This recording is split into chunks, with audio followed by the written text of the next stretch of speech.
All right, let's start with the rapid fire rounds just to break the ice. The first one is, at what age do you want to retire? Never.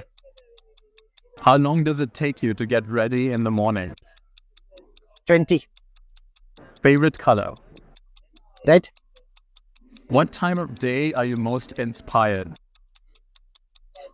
Late afternoons. How many hours of sleep can you survive on? 4. You stretch at 3.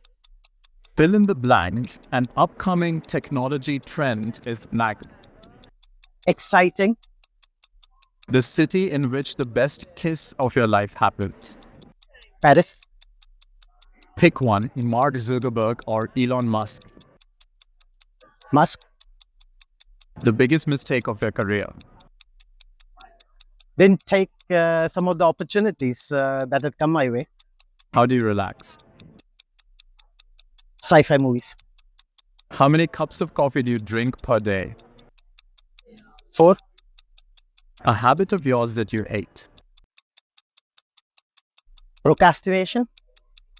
The most valuable skill you've learned in life. Relationship. Your favorite Netflix show. And it's been so many of these Netflix. What was the broken mirror? One word description of your leadership style. Visionary. Top priority in your daily schedule. Meeting the team. Ideal vacation spot for relaxation. Sun Sand Sangria. Key factor for maintaining a work-life balance. Quality time with family. All right, that's the end of the rapid fire. This episode is sponsored by Outgrow.co, the world's first all-in-one interactive content builder. Use Outgrow to build quizzes, calculators, tests, polls, forms, contests, and chatbots to generate leads and keep your audience engaged. Sign up for a free trial at https://outgrow.co. Let's go on to the bigger question. So someone from the audience asked that Ikea has launched on the ChatGPT store. Could you tell us a bit more about your launch of the GPT store? Absolutely. Bear in mind, it's only been 5 months since we have launched, so it's very early trials. So far, we have had approximately 3,000 plus interactions, which have resulted in anywhere between 500 to 600 visits to Ikea.com. We are also seeing most of the engagement has been around product retrieval, product search in the category of sofas and outdoors. And of course, I think one of the bigger challenges we are identifying is the GPT store clearly has a subscription. We are figuring out how best to work in a fashion where we drive accessibility of our assistant on the ChatGPT to the many people. And what led to the decision to launch on the GPT store? Clearly, we are always experimenting into the best touch points where we want to connect, engage, and inspire the customers. And of course, from that perspective, we have had our fantastic stores. We migrated into the web and the app ecosystem. In some parts of the world, we are also into marketplaces. But one of the channels we feel will start becoming relevant now, but also in the future, is with what we see with the emergence of GPT. And as new GPTs start emerging, we felt that's one of the places where we wanted to put ourselves ahead, try, learn, experiment, and really understand how the engagement is going to be and make it into being accessible to the many. And some of that many might also be in the GPT. So really experimenting and looking forward. So in this test and try, are there any specific challenges or an interesting story you have about the implementation of the AI assistant? I think it's really a learning mode. And I'll give you one of the examples, not necessarily about the AI assistant, but linked into it, we had launched the creative room design experience and planning experience to our customers about a year and a half ago. This is where it really allows the customers to go away from really selecting individual home furnishings to trying to understand what does it feel like to bring this home furnishing into your room. So you really use your phone, you scan the room, you create a version of your room, and then you see how the IKEA products would look and feel in that space. At some point, we decided we want to bring that experience from the online world also into our store. So we created the same creative experience to bring it into a store, and think of a small show set that we have in a store where you get to experience it. And we put a few room sets and pre-scanned room sets for the users to start experimenting with this in our stores in France. What we quickly started realizing was there were customers who were coming up to us saying, we just finished the design of a kitchen with your store coworker in the same store. Is it possible to have a look of that kitchen design in this store set?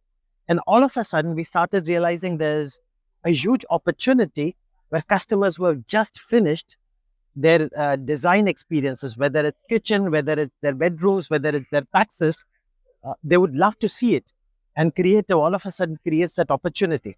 So when you work with the customers, the co-workers, we really are figuring out there's so much opportunity, and customers will tell us in terms of the best use cases and the best adaptation. And then it's of course up to us how we are resilient enough to start adapting and start addressing some of those asks from our customers. So it's all about listening and then being resilient in responding to what the customer is asking for. So speaking of response then, what strategies have you implemented to create a seamless omni-channel experience for IKEA customers? I think we have come from a long way. So when you look at IKEA, this year we celebrate our 80 years of existence, and we grew from being a company which started as a mail order company in a small village in Sweden, now being the global leader in home furnishing.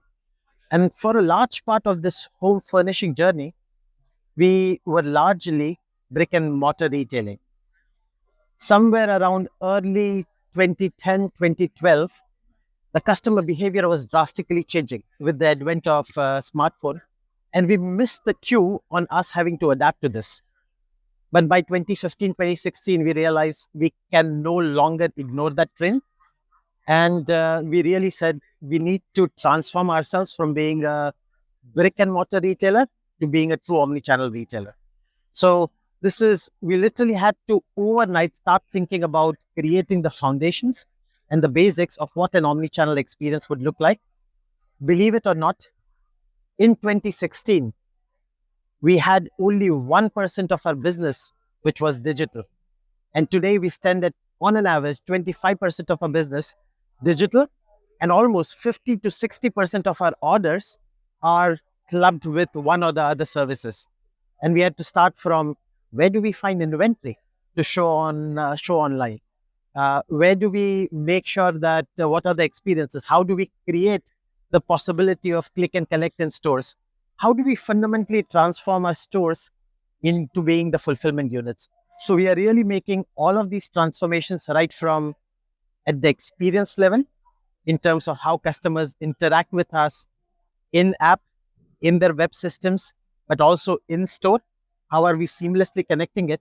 But to be able to enable this, we are also having to change everything into our middle layers. So everything into our fulfillment systems, going right back into our ERP systems as well. So we have the saying at Group Digital, where we say we are changing almost everything at the same time. And I say almost because the one thing we are trying to stay true is our cultures and values. And how do we make sure that we continue to embed this also while digitizing the whole towards our omni-channel experience? So it's been a fantastic journey. Still loads to do, but come a long way from where we started. And how do these transformations, how are they impacting customer journey? For instance, how does the front days and other immersive experiences contribute to understanding and improving the customer journey at IKEA? I think just to explain front days, the concept of front days, this is where IKEA co-workers who are in the back office, who are in different functions, also have the possibility to spend a full week into the stores, and of course, depending on, and spend in different parts and different organizations of the store. And I just finished my front days about a month ago, where I had the possibility then to spend time with the fulfillment team, receiving and offloading trucks at 4 in the morning, making sure replenishing the store, getting it ready before the store opens at 10 o'clock, and making sure that picking up click and collect orders for having it ready for when the customers. But I also spent time in the HFBs, which is the home furnishing units in the bedroom, and in also with kids. But likewise, spend some time also into our favorite restaurant, serving some amazing meatballs to customers at the store in Malmö. But this is where you really, truly, first up, understand the soul of IKEA. The store is at the soul of IKEA, and it gives you the possibility of understanding how the store really becomes a community. And we at IKEA always say we are one big family. This is where the whole concept of IKEA as one big family comes together. So that's probably the first real true experience you get from being away from the corporate world in the stores. But secondly, you start understanding what's relevant from a customer perspective, what's working, what's not working, but also what are the challenges that the co-workers are feeling, and in my case, when they are using some of the digital solutions. And I'll give you two concrete examples. This time around, when I was doing a visit in the store in Malmö, uh, the the co-worker led me to this one fantastic chair, and the chair actually had a label to say, please experience this chair. It's only when you experience you will realize how comfortable this is. Now, this is really a hard wooden chair. Looking at it, you would feel it's not really soft enough and not really comfortable enough. But when you sit down and you experience it, you realize it creates a different experience. But I had to try this out. And what she asked me was something that had me thinking, how do I bring this possibility of test and try in the digital world? How do the same chair, when displayed in the digital world, how do I give customers who are looking at it digitally feel the possibility of experiencing it? Then we have a lot of commercial rules and guidelines in terms of how our stores are staffed. It gives me a fantastic opportunity to understand that and see what does that mean, our commercial guidelines, the way showrooms are prepared, the way the commercially they are set up. How do I apply that to the digital world as well? And if I take, I told you about my experience of replenishing the store. You really have to use the tools. And that's when you realize how very simple changes in terms of the user experiences can make a phenomenal experience differently for the coworker, helping with productivity and efficiency, but also putting a smile on their face. So this is where I really believe, truly believe, front days are phenomenal in putting yourself in the shoes of the customers and the co-workers and really, truly bringing that back into your day-to-day job. So something that is a must try out for a lot of us. Now tell us about your regular days that are not front days. You wake up in the morning and then what? What is it? What is your schedule like? Every day in a week is fundamentally different. My role from a digital perspective goes from making sure that we are operating 24/7 in all parts of the world that we are operating into. And sometimes goes from making sure we have the right Wi-Fi and the network capabilities into all our stores and our sites to really designing some of the best experiences today and for tomorrow. So it really starts with getting a first view on what does the day today look like. Of course, if we are into some of the discussions like what we have today, making sure we have a little bit of an understanding on what I'm stepping into, what are those preparations. And then it's a mix and match of what we call committees and councils on specific initiatives and topics. But also, I use the week to divide to say there are parts of the week where I focus on content, but then there are parts of week where it's really dedicated towards one-on-one with either my direct reports or skip meetings, but also meeting teams and visiting the different sites and making sure that we have the possibility of really connecting and understanding what's happening across. So it really goes week to week. I think it's a good mix of ensuring content, uh, my customers, both internal and external, but likewise a lot of time spent with my people as well. And so if you had to put an average guess on it, how much of your time is taken up by meetings? 50-60% of my time goes into meetings. And ideally, it needs to go into a session where we are able to delegate this out to the rest of the organization and really use in-person time more for connecting and meeting individuals and or teams. Ideal scenarios, probably 30% would be a good bet, but I think it's something that I'm working on. So speaking of delegating tasks, how do you identify and nurture high potential talent within IKEA's digital teams?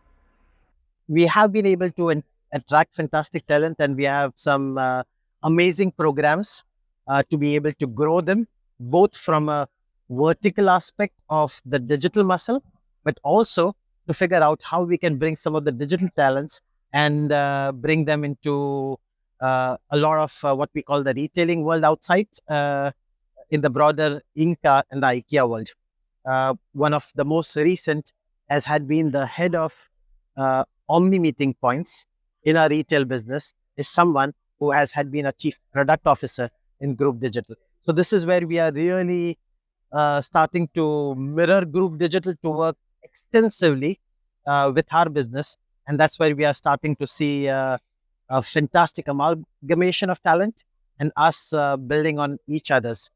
At IKEA, we always say togetherness is at the heart of everything we do. And we truly are bringing this to life. So it's amazing to see the talent blossom. And when you see some of the talents grow and do achieve what they are achieving, that's also tremendously satisfying. And what approaches, or do you have an interesting story around any approaches that you're taking to achieve personalization at scale within IKEA's digital platforms? I think I always say currently we have been on this journey of moving from being a brick and mortar retailer to being an omni-channel retailer. And in the last 5 to 6 years, I think we have cracked the code of making sure that we are omni when it comes to seamlessly connecting the different channels and allowing you to transact omni-channel into different parts of the IKEA ecosystem. One of the topic though, which is on our agenda, where we really need to go from being good to great, is essentially how do we get to an omni-channel experience, which is engaging and inspiring also from across all of our ecosystems. And I'll give you a very concrete example. When you are in a store, and of course, one of the big attraction of being in an IKEA store is the fantastic room sets and the showrooms you see while visiting a store. And you really see how life in one of those room sets, whether that's the living room, whether that's the bedroom, really looks like. The topic we are working on is how do I bring that room set to life also in the digital context and with the same set of inspirations and the same set of engagement that you would see in a store. This is something that is a work in progress. But when I do this, how do I make sure that someone who already is a IKEA family member, who we know has likes and dislikes, how do we also start personalizing those room sets for the journey the family member would have, right from exploring to engaging to discovering to really going to the transaction at the end of it. So this is where we are discovering ourselves. But also one of the things IKEA does from a life at home leadership, we reach out to the many people in different parts of the world. We do home visits. We try and understand what does it mean for life at home in different parts of the world. And amazingly enough and understandably enough, life at home is very different in different parts of the world. And we are bringing this knowledge both into our products, but also how we engage with them in from a localized perspective in a store, but also from a personalized experience in the digital ecosystem. So still on a journey, work to do, and something that we are evolving, and you will see more of it in the coming years as well. And how do you measure the effectiveness of all these personalization strategies? Like, there's a lot of businesses are also looking to measure the ROI of such strategies. So what advice would you have? So at IKEA, we have what we call the value drivers. This is how the company measures it on the different KPIs, which goes from, of course, the business performance, but also our performance in aspects of the corporate governance, aspects of sustainability, aspects of leadership at life at home. But when it comes to personalization with regards to customer experience, our biggest benchmark is in terms of family, the IKEA family, and the loyalty and the engagement we create.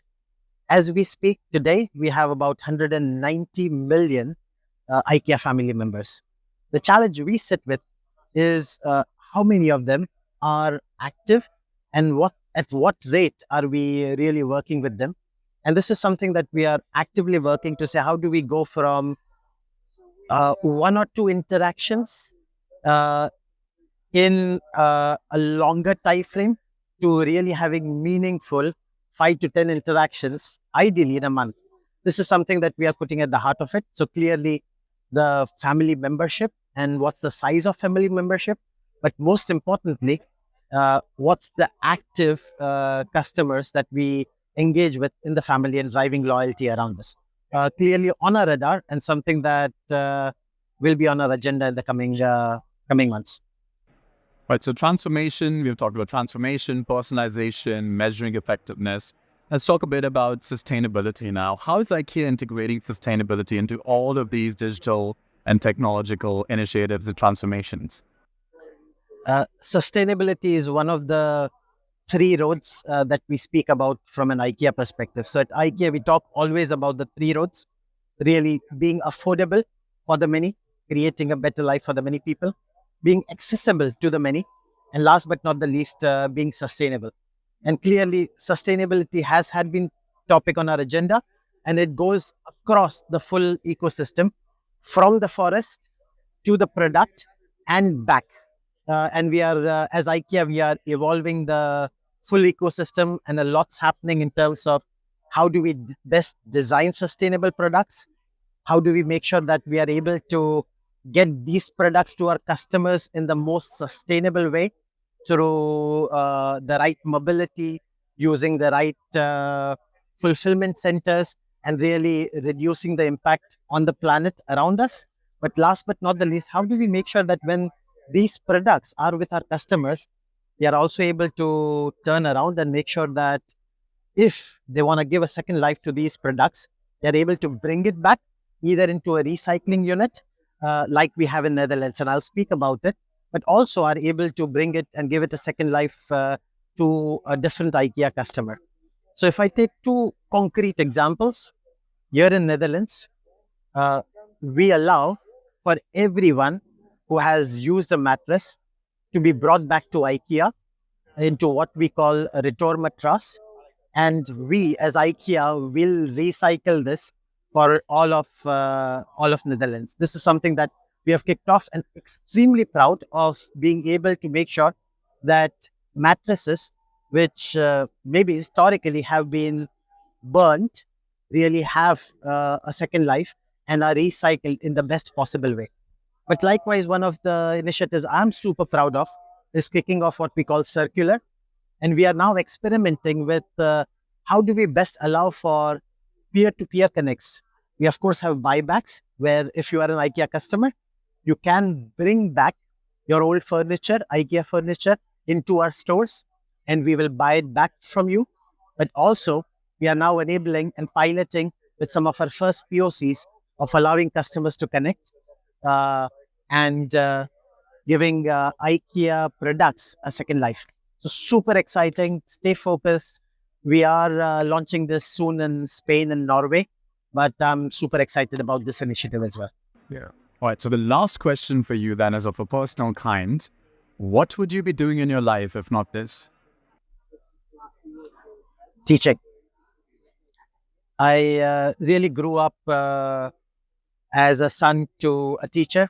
And of course, in my early days, also helped my mom in teaching, and I really enjoy doing this.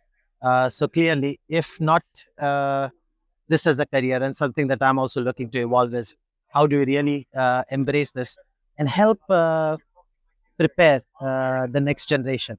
Super excited about it. I'm Parag Parekh, Chief Digital Officer here at Ingka Group, IKEA Retail. Catch me on the Technologist of the Month show.